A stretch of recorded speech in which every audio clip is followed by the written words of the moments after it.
Ready. Start. Madam Deputy Chairperson, I am immensely grateful that you have allowed me the opportunity to speak on a bill of such great importance on which there is an emotional involvement to having come from that profession. Madam, today I wish to start my submission with a personal note. The Honorable the Law Minister of the country, Arun Jaitley, has been gracious enough to give his friendship to me over the years. We were together in the same movement. Thereafter, he rose to become a top man of the country.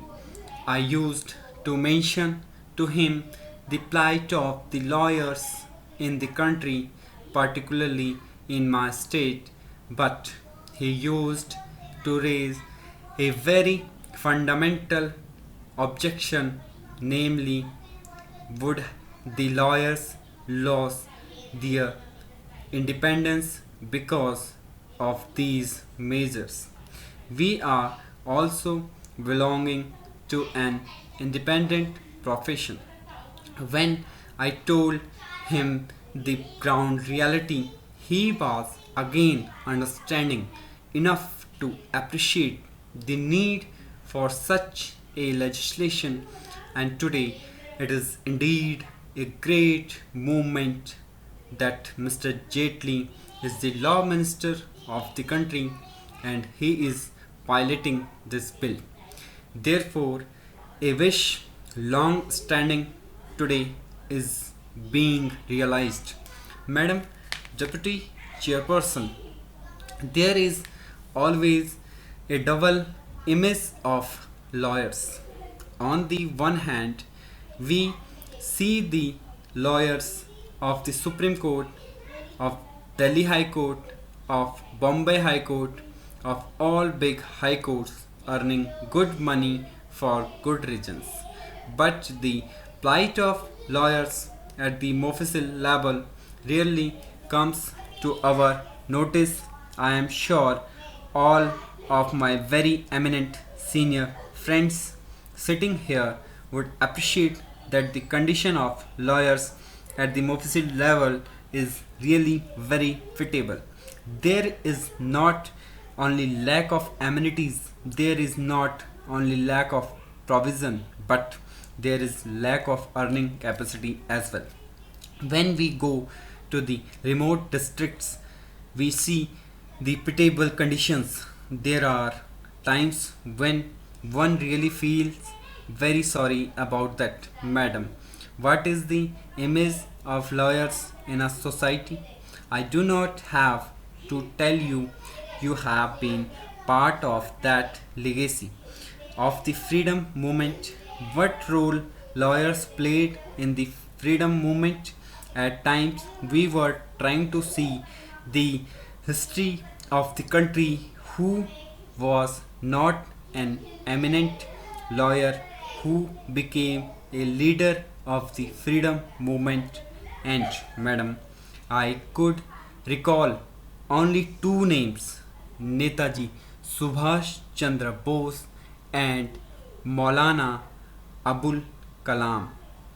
Except these two, all the top leaders of the freedom movement were powerful lawyers as well.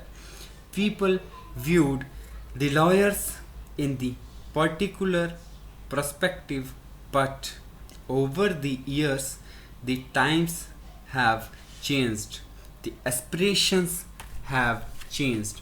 A whole lot of other vocations have come about: civil service, medical profession, and other professional activities, and in comparison, the legal profession as a status has gone down so far as the possibilities are concerned. Therefore, Today I am very happy to note one thing, madam. When I see a consensus, a rare consensus that all of us, all the members are supporting us irrespective of their party, there is a need to recognize that lawyers need to be helped. That is a very welcome development. I highly appreciate it, madam. Today I take this opportunity to tell you what the condition of legal education is. That is very important, madam, because if we come out with a welfare measure for lawyers, the society is also going to ask certain questions about the intake of lawyers in the profession. Unfortunately, what is the position today?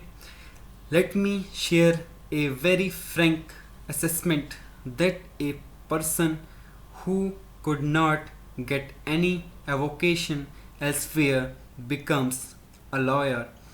That is the hard reality at the official level. Maybe good lawyers are coming to the Supreme Court, maybe people with good academic background are coming to the High Court, but at the official level, the situation is very pitiable. I wish to take this opportunity to do some self soul searching, and I want to request the Honorable Minister that while this measure is very welcome, there is need also to come out with some kind of instrument so that this kind of reckless recruitment in the legal profession is also checked. How you will go about it, I do not want to share anything with you at the present moment, but if some welfare measure are coming, the accountability of us, the lawyers as a profession, would grow enormously. There are two rationales behind this whole instrument.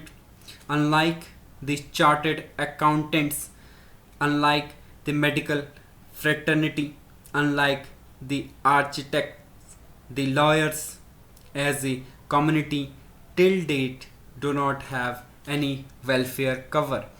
I have two more caveats to administer and I am done. Madam, I would again like to emphasize that this bill is very timely. That this bill is long overdue. This bill needs to be implemented with proper caution. I would certainly like to request the Honorable Minister that the entire quality of the legal profession, the intake in the profession, the manner in which the legal institutions are mushrooming all over the country needs much to be desired. I must say it very clearly. Stop.